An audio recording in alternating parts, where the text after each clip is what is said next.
여러분, 오늘 뉴스 채널에 오신 것을 환영합니다. 여러분 안녕하세요. 2026년 5월 17일 새벽 4시 모스크바 외곽의 한 아파트 주민이 창밖을 내다보며 전화를 들었습니다. 할아버지가 전화를 걸어왔습니다. 폭격이에요. 저는 멀리서 모든 것이 불타는 걸 볼 수 있어요. 그 목소리는 떨리고 있었습니다. 그것은 공포였습니다. 사냥한 우크라이나인들이 매일 밤 살아온 공포가 처음으로 모스크바 시민들의 계단참에 도착한 순간이었습니다. 이날 밤 우크라이나가 모스크바에 퍼부은 드론은 러시아 국방부 공식 발표 기준으로 1054기를 넘었습니다. 4년 전쟁 통틀어 한 번도 넘지 못한 숫자입니다. 그러나 숫자보다 중요한 건 무엇을 노렸느냐입니다. 우크라이나는 단순히 드론을 날린 것이 아닙니다. 모스크바의 내장을 겨냥했습니다. 모스크바 북서쪽 40km 두르키노 스나고르스크 펌프 스테이션. 겉으로는 평범한 연료 저장 시설처럼 보입니다. 그러나 이 시설은 수도 1800만 명에게 휘발유와 경유를 공급하는 주요 석유 파이프라인의 핵심 연결고리입니다. 민간 차량, 버스, 구급차, 군용 차량 모두가 여기 연결되어 있습니다. 타격되는 순간 북동쪽 고속도로가 폐쇄되었고 수십 킬로미터 밖에서도 보이는 검은 연기 기둥이 하늘을 찔렀습니다. 젤레노그라드의 앙스트렘 반도체 공장. 미국의 제재 대상인 이 시설은 KH-101 미사일의 유도 시스템에 들어가는 마이크로 프로세서를 생산합니다. 며칠 전 키이우의 한 주거 건물을 강타한 바로 그 미사일의 두뇌가 만들어지는 곳입니다. 우크라이나는 그 두뇌 공장을 쳤습니다. 이유연이 아닙니다. 메시지입니다. 엘마 테크노파크, 역시 젤레노그라드. 6만 제곱미터 규모의 150개 이상의 기업, 군용 광학 시스템과 정밀전자 부품을 생산합니다. 시간이 지날수록 불길이 커졌습니다. 드론은 단순히 타격하는 것이 아니라 생산 능력을 체계적으로 갉아먹고 있었습니다. 카포트냐 지구의 모스크바 정유소 가즈프롬 소유로 하루 24만 5천 배럴을 처리합니다. 이 생산량의 40%가 모스크바 내수 수요를 충당합니다. 러시아에서 가장 중엄하게 방어된 시설 중 하나임에도 불구하고 드론 하나가 뚫고 들어갔습니다. 셰레메티에보 공항, 러시아 최대 공항. 드론 잔해가 활주로에서 불탔고 250편의 항공편이 취소되었으며 터미널이 대피했습니다. 이것은 단순한 교통마비가 아닙니다. 전쟁이 먼 곳에 있다는 감각이 수천만 명 앞에서 무너진 순간입니다. 한 번의 밤에 연료 차단, 미사일 두뇌 타격, 방산시설 소각, 공항 폐쇄, 고속도로 봉쇄. 우크라이나는 모스크바의 기반시설 척추를 체계적으로 강타했습니다. 우크라이나 국방부는 성명을 냈습니다. 전쟁은 자신이 시작된 곳으로 돌아오고 있다. 그러나 더 충격적인 장면은 전략적 피해보다 시민들이 직접 목격한 것에 있었습니다. 푸틴의 사격 방공망, 모스크바의 난공불락 방패로 선전되어 온 그 시스템이 자국민을 향해 작동했습니다. 방공미사일이 아파트 건물에 명중했습니다. 러시아 시민들이 자신의 눈으로 확인하고 소셜미디어에 올렸습니다. 이것은 진짜 미쳤어요. 맞은편 집에 방공이 떨어졌어요.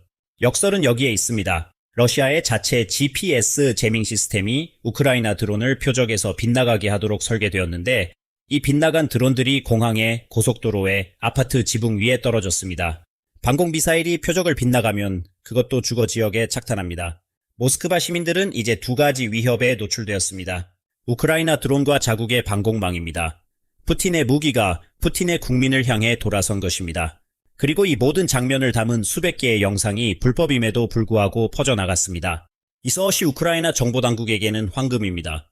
무엇이 타격되었는지, 어떤 방공 구간이 비어있는지, 드론이 어떤 경로로 진입했는지 모든 정보가 다음 작전을 더 정밀하게 만듭니다. 모스크바 시민들이 패닉 속에 촬영한 영상은 자신도 모르게 우크라이나의 다음 작전에 기여하고 있는 셈입니다. 이 장면은 역사에서 본 적이 있습니다. 1942년 4월 18일 둘리틀 공습.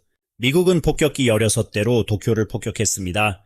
군사적 피해는 미미했습니다. 그러나 심리적 충격은 막대했습니다.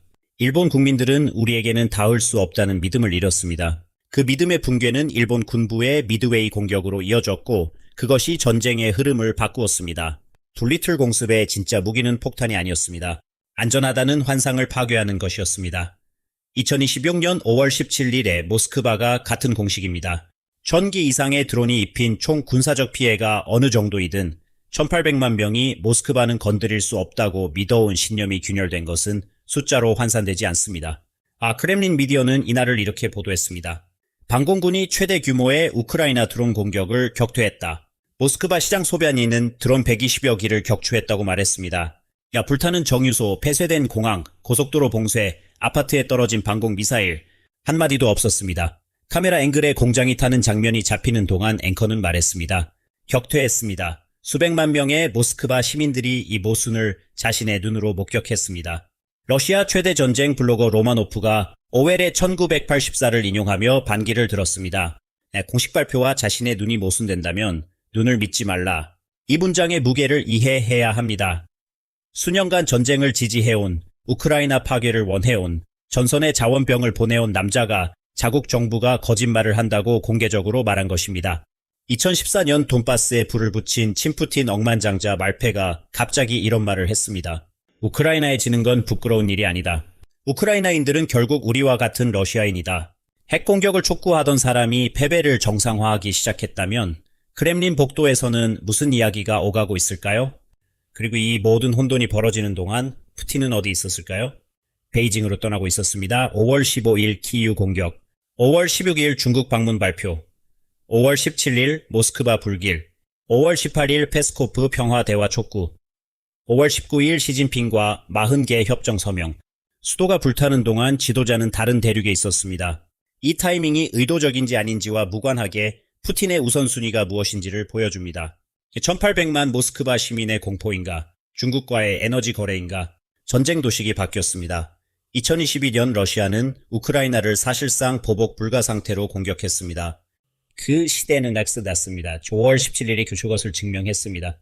우크라이나는 이제 서방의 허가 없이 국산 바르스, 파이어포인트, 글래디에이터 시스템으로 모스크바에 닿을 수 있습니다. 그리고 방정식이 역전되었습니다. 푸틴이 더 세게 때릴수록 돌아오는 타격은 더 가혹해집니다. 키이우에 대한 최대 규모의 공격을 감행했더니 3일 만에 모스크바가 불탔습니다. 이 방정식은 푸틴에게 지속 불가능합니다. 그는 더 이상 에스컬레이션 나선을 통제하지 못합니다. 한국의 시각에서 보면 이것은 방위 정책의 근본을 다시 묻는 교훈입니다. 수도권을 향한 드론 위협은 한반도에서도 현실입니다. 북한이 보유한 자폭 드론과 순항 미사일이 증가하는 상황에서 수도 서울의 방어망이 어느 정도의 포화 공격을 견딜 수 있는지는 이제 추상적인 문제가 아닙니다. 슬로건으로는 방공망을 채울 수 없습니다. 드론은 세상을 어떻게 바꾸고 있습니까? 모스크바도 더 이상 잠들지 않습니다. 이번 방송은 여기까지입니다. 여러분의 소중한 의견을 진심으로 기다리고 있습니다. 시청해 주셔서 감사합니다.